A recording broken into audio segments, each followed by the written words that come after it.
We know that you're struggling with a terrible second wave of COVID. So we really, really appreciate that you're taking your time to be with us today. Your leadership, but also your friendship means a lot. And we know in the WTO context, India is crucial. What you're thinking about today is, of course, what can we contribute with as the world when it comes to the current situation in India. Of course, you're getting now more oxygen, ventilators there, but are there any ways we could additionally support the largest democracy in the world? Minister Goyal, welcome. Thank you very much, Borje, and thank you, Ms. Ngozi, for your very encouraging remarks in the of this session, most of which resonates with all the countries in the world. Though I think you have a very difficult task ahead of you, reconciling the developed world's priorities and the developing and less developed countries' priorities. Also the priorities of big business versus the small farmers, the small entrepreneurs. So it's going to be a tough navigation task at the WTO. And I can see that we have the right person in you to be able to take care of the situation. Thank you, Borje, for your very kind words about the prevailing situation and your concerns about the second wave that India is going through. Of course, yesterday I was reading Japan is going through the fourth wave now. Some countries have gone through 5 waves. And different parts of the world at different points of time have certainly seen this virus in very ugly forms. We, of course, have the added disadvantage of a very large population, a very dense population, especially in our cities and towns. And it's very redeeming when we get this support from all over the world. It clearly shows that the world recognizes that today we are fighting a common enemy. We may be divided by geographies, but the virus doesn't respect boundaries. And I believe that the second wave in almost all parts of the world has been much worse than the first wave. Rises rapidly, expands rapidly, affects more and more people. But when we did this scientific analysis, we found that the general age at which people are suffering, or the mortality rates, which in India generally have been lower than the rest of the world, are about the same as the first wave. So we continue to find older people affected much more. The middle ages also affected, but slightly less. Children, fortunately, less affected than the others. But it's clearly a challenging time for all of us in India. We appreciate the support that different countries have extended to us. We ourselves are ramping up production of oxygen, procurement of critical supplies, distribution of essential commodities across the country. We have used the Air Force, we've used seaplanes, we've used the seaways. Our railways is moving oxygen long distances. We are manufacturing pressure swing absorption plants to generate oxygen on mission mode. A lot of the measures we took in the last 1 year, preparing the nation for the second wave, are now coming to support the country in our fight.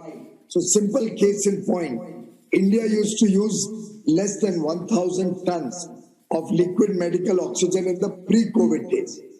Even in the peak of the first wave of COVID, we barely used about 3,000 tons of liquid medical oxygen. Right now, we are using 9,000 tons of liquid medical oxygen. So for a developing nation to ramp up from under 1,000 to 9,000 in 1 year's time is, I would believe, been a very challenging task, but we have been able to meet by and large the requirements across the country. Sadly, some parts of the international media have given very exaggerated and very, very one-sided versions of the situation. It is, of course, a very tough time. I would not at all deny that. But it's not as if we are the only country which went through this. Even the developed world has seen, in some cases, much worse. We, with our resources, are working to face this pandemic with a lot of support, both within the country. The country is standing as one. International support. We are ramping up our vaccination drive. The effort at the WTO to get technology for greater production of vaccination, for which we have huge capacity in India. And now with the United States also supporting it, I hope we can look at multilateral support and a consensus being developed quickly. Madam Ngozi, the speed is of the essence of this. If it takes months to negotiate a consensus or an agreement, or we do negotiate it and we don't get the raw materials for it, we are back to square one. So I think it'll have to be a holistic and comprehensive effort, as the countries around the world will all benefit with this. You can't live in isolation in this highly globalized world. Similarly, India is also working towards becoming an important stakeholder in resilient supply chains around the world. We have, in the peak of our first wave, and even now, continue to serve the world for whatever are our international commitments, both on trade in goods or in services, which we have a large contribution, particularly on the services side. We have met all our international obligations, and I assure you we will continue to do that in the months and years to come. Global solidarity, Borja, is the need of the hour. I'm sure with efforts such as the World Economic Forum, bringing all of us together on this platform today, and the global community's support, together our efforts will bear fruit, and we will be able to face this global challenge and emerge stronger at the end of the day. Thank you. Well, thank you so much, Minister, and you can count on our support. And as you hear also from the world, I think we are all now looking at India, and we know that this is not a unique situation we've seen in other countries. We also have been through waves here in Europe, as you know. There's also been quite a discussion on access to vaccines and lifting also then a patent protection as part of this. So where do you stand on this discussion on lifting patent protection? Borja, as you're aware, South Africa and India took the lead in presenting the proposal for a temporary and very focused, limited waiver of TRIPS for fighting the COVID pandemic.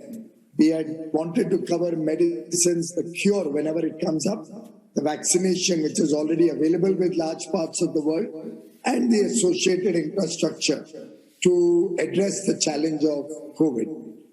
America has, of course, given a limited support for vaccines, which we heartily welcome. That is the pressing need of today. If we can vaccinate the entire world quickly, and India has huge capabilities, technical capacity, and skilled manpower, and we can actually help the world in ramping up vaccination very rapidly.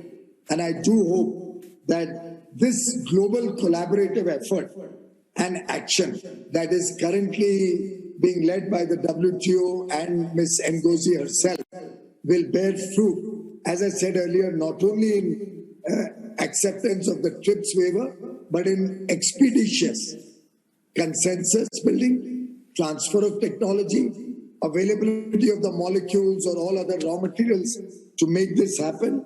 And I hope that this will help us contribute in a bigger measure to overcome this crisis much faster. Over 100 countries have already supported it, and I'm sure the business world or those who are not yet on board will appreciate it is for everybody's good. It is not as if South Africa or India live in isolation of the rest of the world. When we will make vaccines We will share it with the whole world. And we have sufficient large capacities to do it. And as you are aware, at one point of time, we gave out almost 67 million vaccines to less developed countries and developing countries, which probably nobody else did. I doubt any other developed country looked beyond their boundaries. But India, which believes in Vasudhaiva Kutumbakam, the world is one family, played the role of a responsible global citizen. Today we are facing a very severe crisis, a huge wave, therefore we are restrained to use our limited vaccines locally. But should this global effort succeed, I can assure you that India will be at the forefront, along with the rest of the world, in supporting the less developed countries and developing world. We believe that it is a collective effort and a joint responsibility of all countries in the world. And we will assure all our pharmaceutical companies and other developed countries also that we have always been intellectual property compliant and will continue to be so for all times to come. This current situation needs an extraordinary measure, and I'm sure we can all agree on extraordinary times requiring out-of-the-box solutions. Thank you. No, thank you, Minister. We definitely are faced with force majeure. That's for sure. We discussed also with Director General Ngozi MC12 coming up. We know that India has always played a very important role in these MC10s or MC11s. What are the expectations for MC12 from India's side?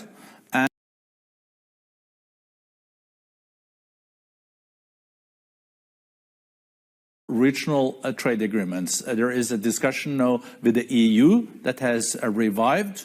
We also have seen that you are in negotiations with the United Kingdom. At the same time, you were not part of this comprehensive economic partnership agreement in your region. So, insight on MC12 and your ambitions there, and also your thinking around bilateral and regional trade agreements.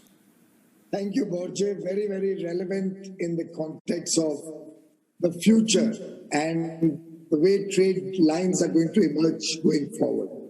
At the outset on MC12, and I hope the Director General will take particular note of this, I personally have very, very serious concerns around the fact that the developed world manages to push its agenda into every ministerial that is held.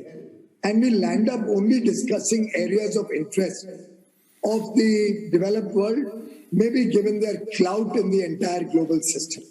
Whereas issues such as agricultural subsidies, a permanent solution to the public stockholding that was to be decided in so many years ago, the fact that we have to right size the way the Uruguay round gave a very raw deal in agriculture subsidies to the less developed and developing world, and in some sense froze our subsidies at that level, whereas the developed world continues to give out large subsidies because they were doing it many years ago also.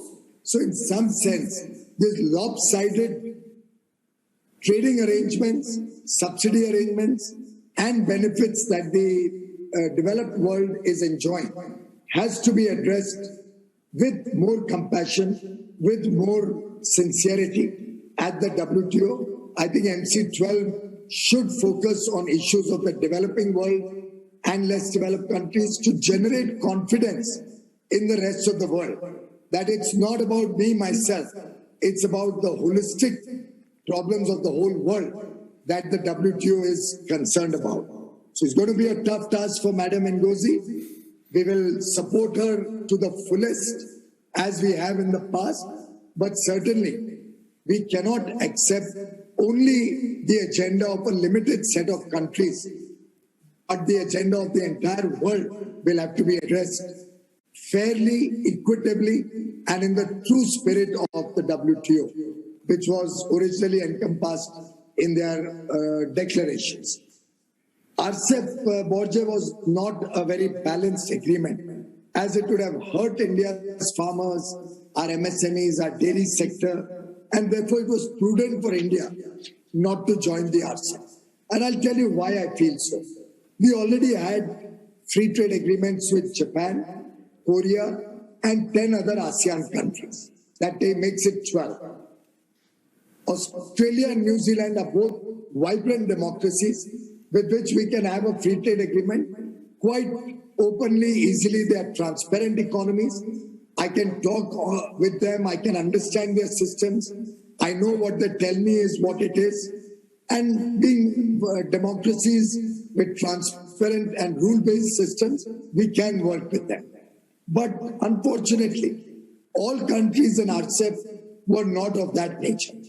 And we found that the kind of agreements that were being made, whether it was the rules of origin, which were very weak in my opinion, whether it was the ability to circumvent the opening up of different sectors by movement of goods from one geography to another and then onwards to a third geography, where indirect and non-transparent subsidies could have hurt India. All of these factors weighed heavily on me when I took the call. Of course, the Honorable Prime Minister of India made the final decision in consultation with his entire team. But when India took the call that we will not join RCEP, it was a well-considered and balanced call, looking at the way the agreement was structured and considering that it did not really protect India's interests well or demonstrate integrity of purpose or transparency of and rules-based working in some geographies. Therefore, it was not possible for India to join that. With the UK, with the European Union, possibly going forward with Australia, with Canada, with the United States of America. These are countries with which we can resonate in terms of democracies, transparent, rule-based, multilateral engagement. There's always a court of law or an appeal to a higher authority if there is a problem. Investment flow is on both sides, which we need to protect. We are contributing significantly to these economies also. And our trade, by and large, is balanced. So with the US, with Canada, with the European Union, with UK, all these countries, we have a balanced trade. Our goods and services also have access, which they are willing to play by the rule book and play with transparency. And so are we. Therefore, we feel much more comfortable in launching negotiations for a balanced, ambitious, comprehensive, and mutually beneficial agreement on trade and investment protection. And with both these, the EU and the UK, we have both agreed to have very comprehensive dialogue, covering all streams, including sustainability and the likes. But to have one comprehensive dialogue, because very often the investment dialogue is mutually reinforcing to the trade dialogue. So while we'll work on parallel tracks, but we hope to conclude everything as one comprehensive, holistic vision, which will help people, businesses, and the economies on both sides of the agreement. So we are very excited about these negotiations and the potential they hold for economic growth and prosperity for the people of both India, the UK, and of course, all the countries of the EU. Thank you, Paul. No, thank you so much, Mr. Goyal, for joining us and also for all that insight. Before we go to the other panelists, I see you're still there, Madam Ngozi. Would you like to just shortly comment on what Mr. Goyal said, also on the run-up to MC12? Well, thank you, Borge. I would very quickly try to say a few things. I agree with a lot of what the Minister Goyal has said. First, on the issue of vaccines, I want to repeat that we need to give thanks to our members who were able to export outside India. There were three. India exported more than 40%, as I said in the beginning. China and the EU also exported, and we're very proud of that, that India was able to share when it had difficulties of its own. And of course, all our hearts go out to the struggles that are there, and I know that they will resolve very soon. On the issue of the speed, I totally agree with Minister Goyal. He's absolutely right. And you know, it's what I signaled at the beginning. There are times when we can't afford to take months and years to negotiate something. We're talking about lives being lost. So I'm hoping our members will come to the table quickly and start the discussions. I told that by July, I hope to see something and with a final outcome by MC12. And someone told me I was too ambitious. Yes, I'm very ambitious when there are lives. So this is my objective, to push members to work quickly and come to some agreement.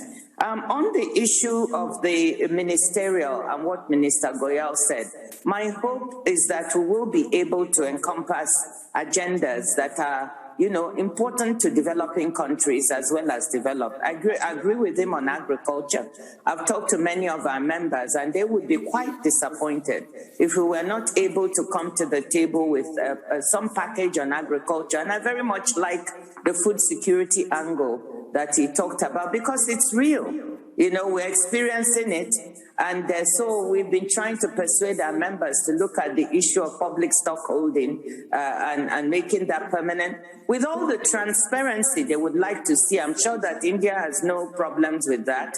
And so this is the way we are going. The WFP waiver, we've got to get that done. And domestic support, agricultural subsidies. I've got members from the Keynes group who are very insistent we look at this, other developing country members, because we're approaching $1 trillion in domestic support, and by 2030 it will be $2 trillion. If we don't start to talk about this and get a handle, you know, the same with industrial subsidies and support to SOEs as well. We also have that issue. But domestic subsidies are indeed a problem. It will be extremely tough. Let me end with that. I do agree with Minister Goyal that we have our work cut out for us because, you know, we still have deep divides. But guess what? I'm optimistic. We have to get it done. Just because, and I'm sure people like Professor Baldwin will speak to this when it comes. He's done a lot of work in this. We just need some successes for the WTO. And we just need to bridge our divides and bring some successes to the table. So we'll be working hard and we'll be working with Minister Goyal. Thank you for your support.